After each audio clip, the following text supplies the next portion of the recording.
Déjà, je voulais vous remercier pour tout ce que vous faites pour la Oumma. Allah C'est yabarak fik. exceptionnel, tout le temps que vous prenez pour tout le monde. Franchement, même quand vous répondez en message privé sur Instagram, c'est exceptionnel. Franchement, barakallahu fikum. À Jazakallah vous et khairan. à toute l'équipe. Allah yabarak fik. Donc, merci. Donc, moi, j'avais en fait une question concernant la zakat al-fitr. En fait, je suis divorcée et moi, je sors la zakat en nourriture. Sauf que le père, lui, la sort en argent et pas forcément dans les délais impartis. J'ai la garde de la fille, elle est une semaine sur deux chez son père, enfin un week-end sur deux, pardon. Et moi, ma question, c'était de savoir à qui incombe de payer la zakat. Est-ce à moi ou est-ce à lui, sachant que lui, il la sort en argent et pas forcément en nourriture. Alhamdulillah, tu fais bien de sortir la nourriture, mais ce n'est pas ton devoir. Le devoir, la zakat al-fitr est une obligation pour chaque chef de famille, entre guillemets, chaque responsable. Et c'est le père qui est responsable de la dépense sur ses enfants, même s'il est divorcé. D'accord. C'est tous ses enfants, ses filles jusqu'à ce qu'elles se marient, et ses garçons jusqu'à ce qu'ils soient pubères. On imagine qu'à la puberté, avant en tout cas, les gens travaillaient, donc ils étaient responsables de ce qu'ils faisaient. Ils ne restaient pas à la maison jusqu'à 20 ans, jusqu'à 30 ans.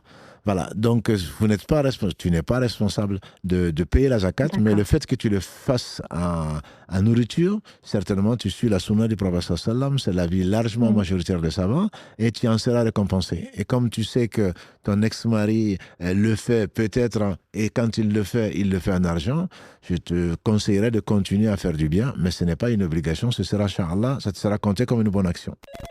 En fait, je vous explique, parce que en fait, moi, j'ai un souci avec mon ex-mari. Enfin, je ne peux pas dire mon ex-mari. On s'est séparés depuis 10 mois. Et depuis, il ne veut pas me donner mon divorce.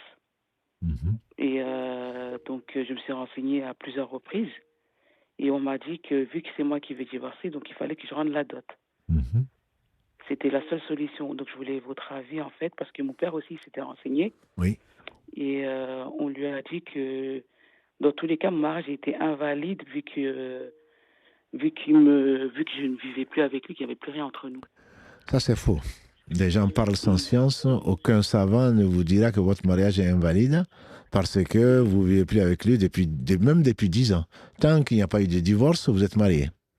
Et ce n'est pas parce que vous n'avez pas eu de relation conjugale avec votre mari pendant tant de temps que, parce qu'on entend souvent ça, pendant 4 mois, paraît-il, et mon mari est à l'étranger, ou on est fâché, et ça fait 4 mois qu'on n'a pas eu de relation, donc on me dit que c'est automatiquement, c'est faux. Ça, c'est absolument faux. Il n'y a absolument aucune preuve de cela. Au contraire, tant que vous n'êtes pas divorcé, vous êtes marié. Après, le khulu' dont vous parlez, vous demandez le divorce, le mari refuse. Dans le khulu', la femme qui est venue trouver le prophète sallam en lui disant que je ne reproche rien à mon mari, simplement je l'ai vu venir, c'est le plus petit, c'est le plus maigre, c'est le plus vilain, et mon cœur ne peut plus l'accepter. Et le prophète sallam a demandé donc à cette femme, est-ce que tu lui rends son jardin, qui était sa dot? Elle a dit oui. Il a donc ordonné à ce compagnon de divorcer, de rendre la liberté à la femme. C'est devenu donc la règle.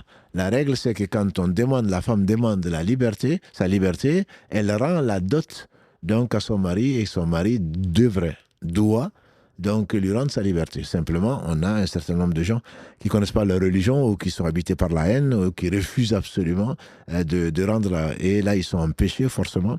Mais c'est l'une des raisons pour lesquelles, s'il y avait un tribunal quelconque où vous étiez marié à la mairie, c'est que n'aime pas certains, si vous êtes divorcé par le tribunal, quel qu'il soit, et le divorce est prononcé. Mais si ce n'est pas le cas, et beaucoup de gens se contentent du mariage entre guillemets religieux, où il n'y a pas de contrat, où il n'y a rien, bien entendu, le mari peut jouer sur ce facteur-là et dire qu'il ne veut pas. Mais il est en faute, mais effectivement, les savants, certains permettent, surtout contemporains, pour ces cas-là, de passer par le centre islamique.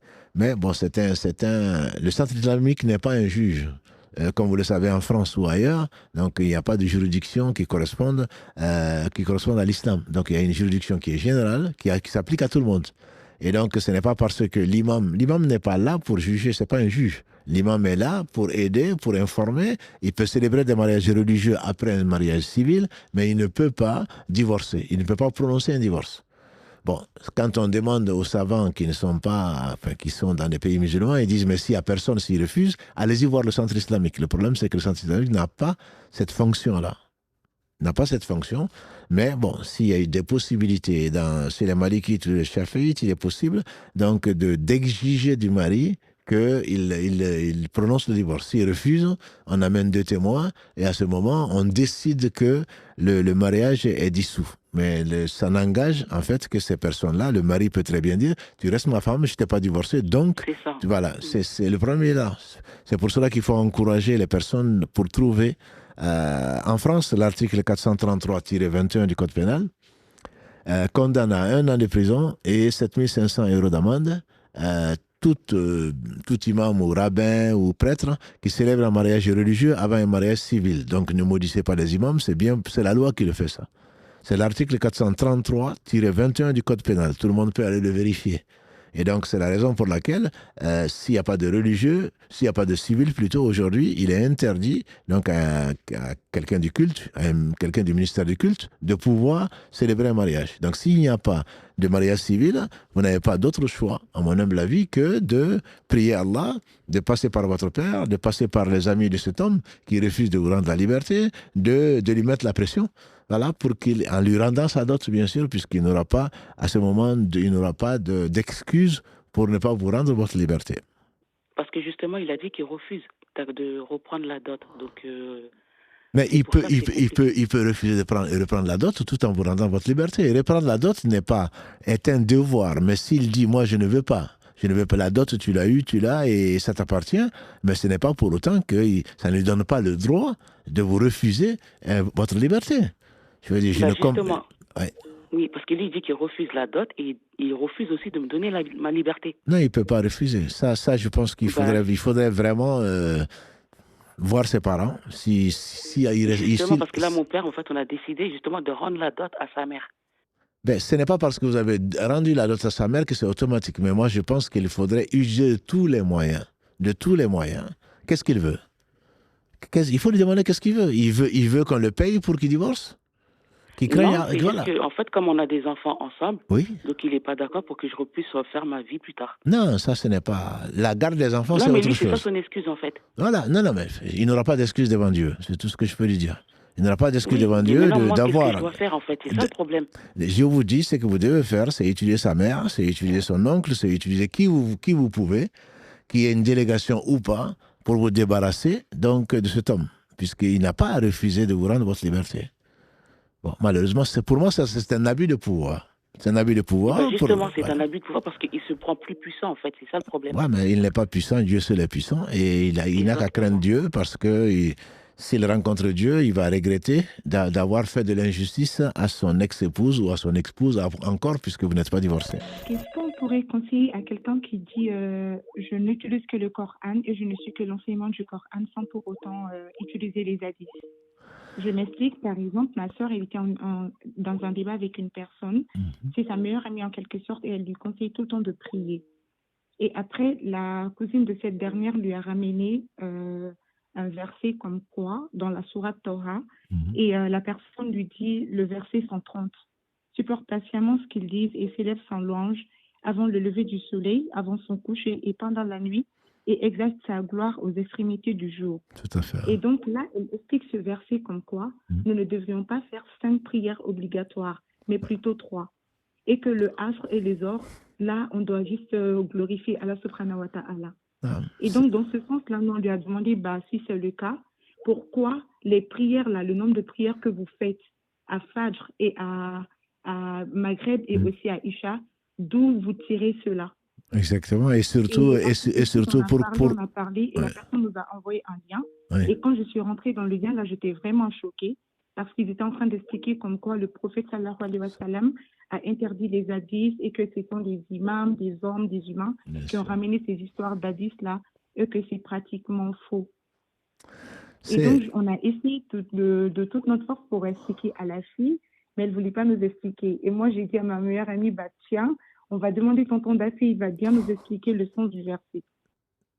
Non, alhamdoulilah, tonton Dafé, il ne sait pas tout, mais c'est sûr que ça, ce sont des gens qui sont connus, que Satan a dominé et qui suivent leur passion, et c'est ce qu'on appelle les coranistes. Moi, je lui dirais simplement le verset qu'a rapporté, puisque bon, c'est le verset 7 de la sourate 59, Allah dit وَمَا أَتَاكُمُ الرَّسُولُ فَخُذُوهُ وَمَا نَهَاكُمْ عَنْهُ فَانْتَهُوا وَاتَّقُوا اللَّهَ. Et Ibn Mas'oud, donc une femme qui est venue dire on ne trouve pas dans le Coran que celle qui s'épile et celle qui se fait épiler sont maudites. Et donc il a dit est-ce que tu as lu le Coran? Elle dit oui. Il dit va le relire. Il dit je n'ai pas trouvé. Il dit alors est-ce que tu n'as pas trouvé ce verset 7, la sourate 59? Ce que le messager vous apporte, prenez-le. C'est que vous interdit, abstenez-vous-en et craignez Allah. Il dit oui. Il dit alors j'ai entendu le messager d'Allah sallallahu alayhi wa sallam dire ceci, ceci et cela. Donc, Allah dit, surtout dans la sourate 4, beaucoup de versets. Obéissez à Allah, obéissez au messager. Et donc, si on ne prend pas, qui a rapporté, simplement, ce sont des gens qui suivent leur passion. D'autant plus que le prophète sallam a dit que des gens, il viendra après moi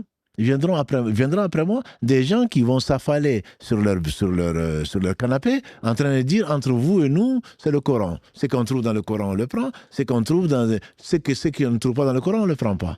Il dit, Allah m'a donné le Coran et l'équivalent. Celui qui pense que le Coran, qui croit ou qui pense dire que le Coran, il y croit, qui apporte le Coran? Certainement, c'est le prophète sallam. Mais est-ce que ça a été révélé sur lui? Ça a été révélé, le Coran, unanimement par les compagnons du prophète sallallahu alayhi wa sallam. Donc, s'il ne croit pas à ce que le prophète... Voilà, s'il ne croit pas à ce que les compagnons ont rapporté, il n'a pas à croire au Coran. Qu'est-ce qui prouve que le Coran est vrai pour lui? Parce que le Coran, ce n'est pas sur lui que ça a été révélé. Et les savants sont unanimes, et d'ailleurs, à celui-là, à supposer même qu'il parle de 3 prières. Ces 3 prières qui lui dit qu'il faudrait faire les prières du jour à voix basse. Pourquoi il ne les fait pas à voix haute? Pourquoi il va faire la génuflexion? Il va s'asseoir pour faire le tashahhud? Où est-ce qu'il va trouver ça dans le Coran? Pourquoi il va faire dans le Maghreb qu'il le reconnaît? Pourquoi il va faire la dernière lecture à voix basse? Il va faire que la Fatiha? Pourquoi? Et il y a un de ceux-là qui est parti à la Mecque et qui a été faire du tourisme. Il est rentré, il paraît-il, dans la Kaaba, il a fait un tour de tawaf et il est remonté à l'hôtel. On dit pourquoi? Il dit parce que dans le Coran, on trouve tawaf, mais on ne trouve pas cette tour. Voilà, non, ce sont des gens qui sont foncièrement malhonnêtes, intellectuellement parlant, je leur dis. Intellectuellement parlant, ils sont malhonnêtes. L'islam n'est pas, il n'y a pas de contrainte. Si on veut, on suit l'islam. Et qui suit l'islam nécessairement? À l'unanimité, des gens de bien suivent forcément le Coran et la Sunna. C'est 2 choses qui sont liées, qui sont inséparables jusqu'au jour du jugement dernier. Ben après, bien sûr, chacun fait ce qu'il veut. Chacun fait ce qu'il veut, c'est la malhonnêteté. Pour la zakat, c'est pareil. Qui lui dit que c'est 85 grammes d'or le nisab, ou 595 grammes d'argent le nisab? Où est-ce qu'il le tire?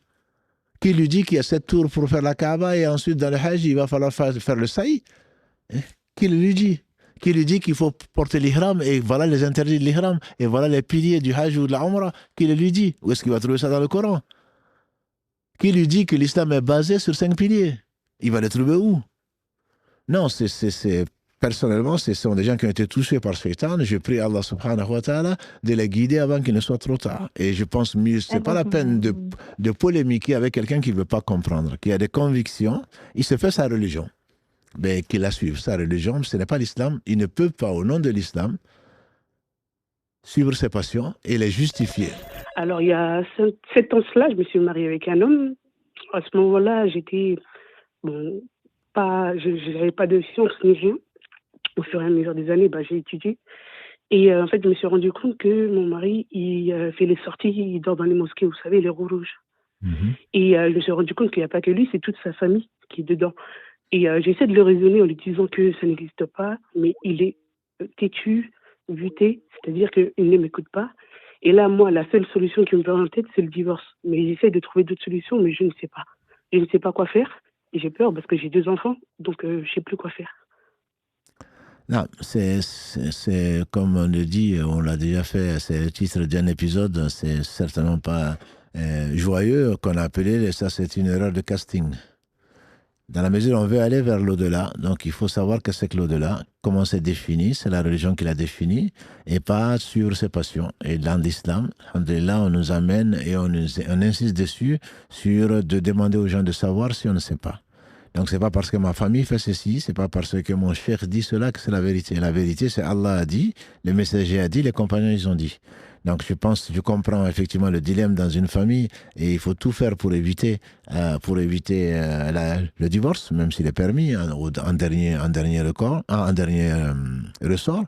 Je pense qu'il faut simplement qu'il accepte à cet homme de venir avec vous chez un savant et pas forcément des gens de référence d'un mouvement ou quoi que ce soit, d'aller chez un savant ou demander au savant tout simplement que vous asseyez et qu'on lui montre et qu'on vous montre à vous aussi, parce que je ne veux pas faire le parti pris, il n'est pas là, mais qu'on vous montre à chacun qu'est-ce que c'est que l'islam, pas ce que je pense être de l'islam. Voilà ce que Dieu a dit, voilà ce que le messager a dit, et c'est entre vous deux, comme entre nous, comme entre les hommes, c'est Dieu a dit, le messager a dit.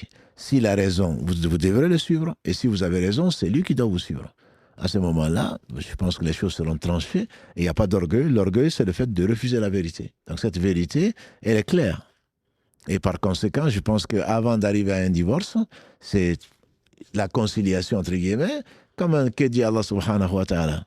Si vous divergez en quoi que ce soit, ramenez-le à Allah et au messager si vous croyez à Allah et au jour du jugement dernier. Voilà la balance. Si vous divergez en quoi que ce soit, dit Allah subhanahu wa ta'ala, ramenez-le à Allah et au messager. C'est-à-dire ramenez, après la mort du messager, ramenez-le au livre d'Allah qu'il a préservé et à la sunna du prophète sallallahu. Et donc, ces deux sources sont inséparables, comme on l'a dit tout à l'heure, et je pense qu'il faut l'inviter à rencontrer des savants. Pas forcément ses références à lui, ni vos références à vous. Et les savants, ils sont connus. Et alhamdoulilah, je pense qu'il y a possibilité d'arriver à, pas un juste milieu, il ne s'agit pas de négocier. C'est la religion d'Allah n'est pas à négocier. Voilà. Donc, soit on suit ses passions, soit on suit la vérité. Et donc, à ce moment, les savants vont vous exposer la vérité. Et à ce moment-là, chacun va décider de suivre la vérité, on l'espère. Mais sinon, d'en assumer les conséquences. Parce qu'il est très, comment vous dire, au niveau de sa famille, c'est une personne qui est très à l'écoute au niveau de sa sœur, sa mère et son père ça fait au moins 20 ans qu'il est dans ça. Donc, comment vous dire, il est trop, il y croit tellement qu'il me prend, comme il dit, pour une inculte, que je ne connais rien, qui connaît mieux que lui.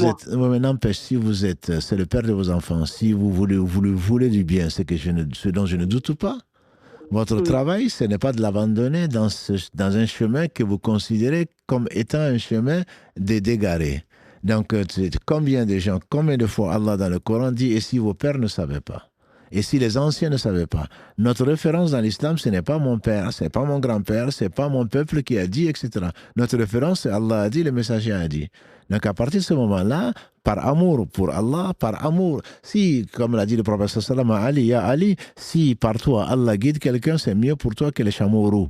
Donc fixez-vous comme objectif d'être la source, la cause de la guidée de cet homme qui est le père de vos enfants, plutôt que de l'abandonner dans ce que vous considérez être le mauvais chemin.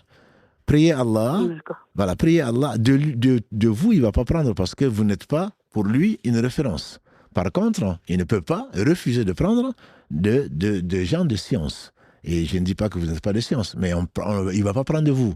Donc, invitez-le, pas un débat, pas une dispute, invitez-le à consulter, tous les deux, avec témoins si besoin en était, des gens de science que lui reconnaît, je l'espère, que vous reconnaissez, et ensuite vous vous asseyez et vous demandez des conseils. Qu'est-ce que Dieu dit? Qu'est-ce que le Coran dit? Qu'est-ce que le Hadith dit? Et à ce moment-là, je pense que ce sera, je l'espère pour lui, l'occasion de découvrir et de se remettre en cause et de suivre, suivre l'islam, ou alors, s'il fait autre chose, au moins il aura été averti et il aura été aidé pour suivre la droite voie, Inch'Allah. J'avais une question par rapport à l'aumône. J'ai bien compris que l'aumône la meilleure des aumônes était celle qui était faite aux parents, alhamdoulilah. Maintenant, on est dans des situations où on a beaucoup de familles qui se trouvent au pays. Enfin, je parle de familles indirectes, par exemple les grands-parents ou les oncles et les tantes. Mais on vit aussi en France et on voit des situations de très grande précarité ici. Donc, je voulais savoir comment on classifie l'aumône, c'est-à-dire si on est en mesure, qu'on a donné à nos parents et qu'on est en mesure de donner plus, est-ce qu'il est mieux de donner à ceux qu'on voit ici qui sont dans des cas de précarité extrême, ou alors de donner à des parents un peu plus éloignés qui se trouvent ailleurs, plus loin, au pays ou ailleurs? Alhamdulillah, le monde est une preuve de la foi et il est clair que s'il y a deux nécessiteux qui sont dans une situation donc comparable et entre le parent, même s'il est éloigné, et celui qu'on ne connaît pas, une aumône donnée à quelqu'un qu'on ne connaît pas est comptée comme une aumône pleine, donnée à un parent est comptée doublement. Mais ce que vous venez de dire est important, dans la mesure où les savants, à large majorité, disent que même la zakat, y compris zakat al-fitr, ne doit pas être envoyée ailleurs. Nous sommes responsables de ceux avec qui nous vivons. Et donc, si on a des voisins, on a des gens que l'on voit qui sont dans la nécessité, on ne doit pas hésiter. Ah oui, moi je voulais envoyer ça au bled. Non. Même aujourd'hui ou hier, j'ai eu une question. J'ai des gens qui sont dans la nécessité au bled. Mais j'attends les vacances pour y aller, pour leur donner. J'ai dit, entre-temps, si tu meurs, et le droit du pauvre. Allah ne t'a pas dit d'aller dans tel pays, en Chine, pour aller donner là-bas. Il y a des gens qui ont leurs droits, il faut leur donner sur place. Maintenant, cela ne t'empêche pas, effectivement, de faire du bien. Si tes parents sont dans une situation misérable ou misérable, bien entendu que tu vas te précipiter pour les aider. Tu ne vas pas attendre même de la zakat ou autre chose, encore moins zakat al-fitr, comme certains le font. Voilà, donc si Allah t'éprouve, ma sœur, par quelqu'un que tu vois dans la nécessité, lui, il est éprouvé par la nécessité, la pauvreté et le besoin. Toi, tu es éprouvé par Allah pour est-ce que tu vas l'aider ou pas. Donc, il n'y a même pas à réfléchir. C'est que tu peux le faire, tu le fais et de suite. Et par rapport à, il a des droits sur toi, c'est qu'a dit le prophète sallam à Mu'adh ibn Jabal, et dis-leur à la fin du hadith que Allah a imposé un impôt donc sur leurs riches pour leurs pauvres. Donc là où on vit, c'est là où c'est sur ça qu'on sera jugé. Après, les parents, bien sûr, ils sont importants. Et par contre, même ici, si on a le choix entre un proche et un éloigné, on va favoriser nécessairement le proche. En fait, c'est pour une personne, elle était mariée, il l'a divorcée, c'est-à-dire qu'il a dit 3 fois qu'il la divorçait, mais finalement, ils sont séparés, mais ils n'ont jamais refait leur vie. Et là, je voulais savoir s'il fallait refaire la demande en mariage et refaire carrément avoir des témoins, refaire un contrat, ou alors simplement de pouvoir se remettre ensemble, en sachant que c'était une longue période. Même si c'est une courte période, la question est importante. Elle est importante, elle est grave. Elle est grave, oui, elle est grave parce que la majorité des savants des 4 écoles sunnites disent que le divorce prononcé 3 fois est un divorce qui est définitif. C'est-à-dire qu'on ne peut même plus revenir ensemble. Donc c'est quelque chose de grave. La question, elle est grave. C'est pas parce que je suis énervé ou je ne sais quoi d'autre, sauf si la personne est ignorante des conséquences. Parce que quand on dit « je te divorce » ou « tu es divorcé », oui, excusez-moi. En fait, c'est pas, il a prononcé 3 fois qu'il divorçait. Mais on n'a pas divorcé 3 fois, c'était une fois seulement. Oui, mais justement, j'y arrive. 3 fois, séparément, il n'y a pas de discussion dessus. Allah dit dans la Sourate al-Baqarah, si ma mémoire est bonne, c'est le verset 229, At-talaq marratayn, le divorce 2 fois. Soit on retient, soit on se sépare. Mais donc 3 fois séparément, ça c'est définitif, c'est-à-dire que on ne peut plus revenir ensemble, sauf après remariage donc de la femme, divorce non provoqué, parce que certains vont se marier juste et divorcer ensuite pour revenir à l'ancien mari, ça c'est interdit. Et donc, à ce moment, ils peuvent se remarier en refaisant le mariage. Ça, c'est la procédure, je dirais, presque normale. Quelqu'un a divorcé 3 fois en même temps. Le prophète sallam a dit, tu te moques du livre d'Allah alors que je suis encore vivant. Donc, il s'est mis en colère. Ça ne se fait pas. Maintenant, est-ce que quelqu'un qui prononce 3 fois le divorce en même temps, je te divorce 3 fois, qu'est-ce que ça veut dire? Donc, ça demande un peu de discussion. Et il y a une divergence chez les savants. Ibn Taymiyyah et Ibn Qayyim, son élève, ou d'autres disent que c'est quelque chose qui a existé du temps des compagnons et que du temps d'Abou Bakr, on le considère comme un seul divorce. C'est Omar qui en a fait 3. Bon. Mais moi je dis, il faut suivre la sunna du prophète sallam et celle des khulafa, donc qui sont bien guidés, dont Abou Bakr, Omar, Othman et Ali. Et donc pendant la période du prophète sallam, disent donc ces savants réputés que c'était considéré comme un divorce. Donc, pour résumer une histoire qui est longue, on n'est pas là pour parler de divorce, c'est que quelqu'un qui dit « je te divorce 3 fois la question qui se pose chez les 4 écoles, c'est que quand tu dis je te divorce, je divorce, je divorce, en le répétant, c'est considéré comme 3 divorces. Quand tu te dis je te divorce 3 fois, comme on peut l'entendre, il faut savoir pourquoi, comment. Parce que pour certains, du bled en particulier, comme le divorce n'est définitif que après 3 divorces, certains exigent et certaines exigent surtout, non, dis-le 3 fois. Dis-le 3 fois pour que ce soit un vrai divorce. C'est-à-dire que pour qu'on ne s'amuse pas et qu'on ne revienne pas encore ensemble, tu es vraiment décidé. Et donc, dis-le 3 fois. La personne qui pense qu'en disant 3 fois « je te divorce » veut dire que je t'ai divorcé une fois, les savants disent que cette personne est ignorante, on va le considérer comme une fois. Mais si la personne en disant « je te divorce, je ne veux plus de toi », ça veut dire que la personne sait ça veut dire que c'est terminé entre nous. Aujourd'hui, demain et dans l'avenir, c'est fini. J'ai plus envie de revenir avec toi. Si la personne entend par là un divorce définitif sans reprise possible, eh bien on le compte comme un divorce définitif sans reprise possible. Donc c'est un peu compliqué. Il faut voir, vous connaissez beaucoup mieux votre situation. Il faut voir qu'est-ce qu'il a voulu dire, qu'est-ce qui s'est passé. Est-ce qu'il était en colère ou est-ce qu'il était énervé? Est-ce qu'il était sous le coup de stupéfiants ou d'alcool? Est-ce qu'il avait toute sa raison? Donc il y a tout ça qui rentre. On ne peut pas donner une fatwa dans un cas particulier. On peut dire en général, voilà le statut le fait de dire le divorce 3 fois. Après, dans votre cas particulier, bien sûr, je ne peux pas me prononcer parce que je ne connais pas. D'accord. Donc, il faudrait que je fasse quoi exactement alors? Il faudrait voir quelqu'un qui connaît et qu'on espère craindre Dieu et lui exposer la situation, exactement ce qui s'est passé, et il prendra la responsabilité de vous conseiller. J'avais une question à vous poser. J'ai une maladie auto-immune qui implique des gros problèmes, on va dire, au niveau des humeurs, parce que ça touche aux hormones. Et ça s'est accentué ces derniers mois. Et c'est très, très compliqué. Et dans ces moments-là, je suis très en colère contre Dieu. Et je peux même être amenée à avoir des propos très durs vis-à-vis de Dieu. Et je voulais savoir si du coup ça me rendait maudite ou s'il me détestait en retour. Non, c'est une épreuve. Et Allah ne veut pas pour tout ce qu'on ne contrôle pas.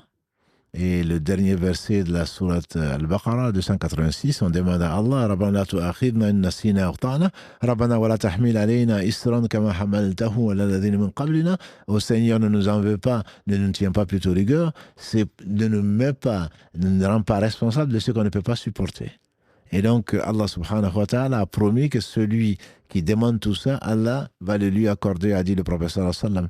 Et en même temps, c'est que vous ne pouvez pas contrôler, vous n'êtes pas responsable de cela. Si c'est dû aux humeurs, à cause de la maladie auto-immune, ou à cause même d'un état physiologique ou autre, ou à cause de médicaments, etc., cette humeur-là, Inch'Allah, vous servira, Inch'Allah, d'excuse auprès d'Allah subhanahu wa ta'ala, qui sait tout avant de vous avoir créé et qui vous a donc éprouvé par cela, et il ne vous en tiendra pas compte, Inch'Allah. Tout ce qui est dû à la contrainte, parce que là c'est quelque part une contrainte, malgré vous pouvez être dur dans vos propos, et Allah subhanahu wa ta'ala, puisque vous n'êtes pas responsable, vous ne maîtrisez pas cet état d'esprit, on prie Allah subhanahu wa ta'ala et on espère de lui sa miséricorde et que vous ne soyez pas jugés à ces moments-là, sur ces propos-là. En fait, j'ai peur qu'il me déteste. Non, parce que j'ai demandé des choses très graves. Non, mais alhamdulillah, si Allah vous détestait, je pense que vous aurez repris la foi et vous ne serez pas là. Non, ne désespérez pas de la miséricorde d'Allah. C'est une épreuve, il faut la prendre comme épreuve. Et certains gens, là vous prononcez des choses, mais ce que je veux vous dire, ce sont des choses qui sont arrivées aux meilleurs des hommes après les prophètes, les compagnons du prophète sallallahu alayhi wa sallam. Il leur arrivait de dire au prophète alayhi wa sallam, Ya Rasulallah, il nous arrive de penser d'Allah des choses dont on a honte. Bon, là, vous parlez de quelque chose de beaucoup plus grave, entre guillemets, dans la mesure où vous avez pu prononcer des choses. Mais si c'est dans votre cœur, ils ont dit, il nous arrive parfois de penser d'Allah des choses très graves, dont on a honte. Il a dit ah oui, ils ont dit oui. Il a dit vraiment, ils ont dit oui. Sérieusement, ils ont dit oui. La troisième fois, il dit ça, c'est la preuve de la foi. Donc, ce n'est pas tout à fait comparable à votre cas, mais c'est pour vous dire qu'il y a des choses qui nous dépassent. C'est pas parce qu'Allah nous déteste, ça c'est Satan qui rentre, profite probablement des humeurs, profite des hormones, profite du déséquilibre, profite de notre état, notre faiblesse, pour nous amener à perdre le moral. Et donc à ce moment-là, on peut penser d'Allah le contraire de la vérité, on peut penser d'Allah du mal. Mais on doit se ressaisir, demander pardon à Allah et demander son aide surtout. Et sinon, je pense que vous serez ni devant le live, ni en train de faire la prière, ni en train de jeûner. Donc, c'est Allah. De même, j'ai pas le droit de le faire parce que je prends un traitement lourd. Voilà, mais c'est pas un problème. Si Allah nous dit dans le verset 184 de la sourate Al-Baqarah que celui qui est malade n'a pas à jeûner, il nourrit un pauvre. Ça, c'est connu. C'est par pure miséricorde. Donc, Allah sait dans quel état vous êtes et que si vous n'étiez pas que n'étiez pas éprouvé par cette maladie et avec un traitement aussi lourd, vous auriez jeûné. Allah le sait. Donc, à partir de ce moment-là, ne vous en faites pas pour ça. Prenez votre médicament, la santé passe avant la religion. Ça, c'est bien connu. C'est une règle générale, à ma connaissance, qui n'est pas discutée chez les savants. Donc, ne vous démoralisez pas. Remerciez Allah et chaque mal que vous avez, chaque douleur que vous pouvez avoir, chaque gêne causé par cette maladie auto-immune, qu'Allah vous purifie et vous guérisse de cette maladie-là. Tout ceci va, Inch'Allah, vous enlever des péchés. Allah va vous pardonner ce qu'il ne va pas pardonner peut-être à quelqu'un qui est en bonne santé et qui ne fait pas ou qui fait la même chose que vous. Parce que vous n'êtes pas dans le même état. C'est pour cela que Allah est le juste. C'est-à-dire que deux personnes ne seront pas jugés de la même façon, dans la mesure où Allah sait ce qu'il leur a donné, par quoi il les a éprouvés, et donc on ne peut pas comparer deux personnes, même des jumeaux homozygotes, on ne peut pas les comparer. Allah seul sait dans quel état vous êtes. Donc ne désespérez pas. Quand vous revenez, alhamdulillah, dans un état où vous vous contrôlez mieux, demandez à Allah de vous pardonner, de vous guider, de vous guérir, parce que c'est facile à lui. C'est facile à lui, même si les médecins peuvent être réservés, même si on vous dit que c'est un traitement à vie. Allah subhanahu wa ta'ala a guéri qui il a voulu, quelle que soit la maladie. Il n'y a pas de maladie sans médicament. Voilà, donc prenez de l'eau, faites la ruqya dessus, si de l'eau zemzem ou pas, récitez la fatiha dessus, et il se peut que Allah vous guérisse et que les médecins soient surpris du résultat. Je peux vous demander une dernière chose, Ami? En fait, avant de changer mon traitement, je pense que j'ai dit des propos dans lesquels j'ai mécru. Donc, je dois faire quoi maintenant? Parce que j'ai changé de traitement et ça va un tout petit peu mieux. Et j'ai pris conscience que c'était très grave ce que j'ai dit. Mais je ne sais pas si je dois... Il n'y a pas de péché que Allah ne pardonne pas. L'essentiel, même si vous étiez consciente et sans traitement, si vous êtes revenu vers Allah, vous regardez, vous demandez pardon à Allah et vous regrettez ce que vous avez dit, avec ou sans traitement, Allah va vous pardonner. Il n'y a pas de péché, ils ont associé Allah. Des compagnons du prophète avant d'être compagnons, ils ont adoré les idoles. C'est pas ce que vous avez fait. Vous avez certainement tenu des propos dont on ne peut pas parler aujourd'hui, dont il ne faut même pas parler.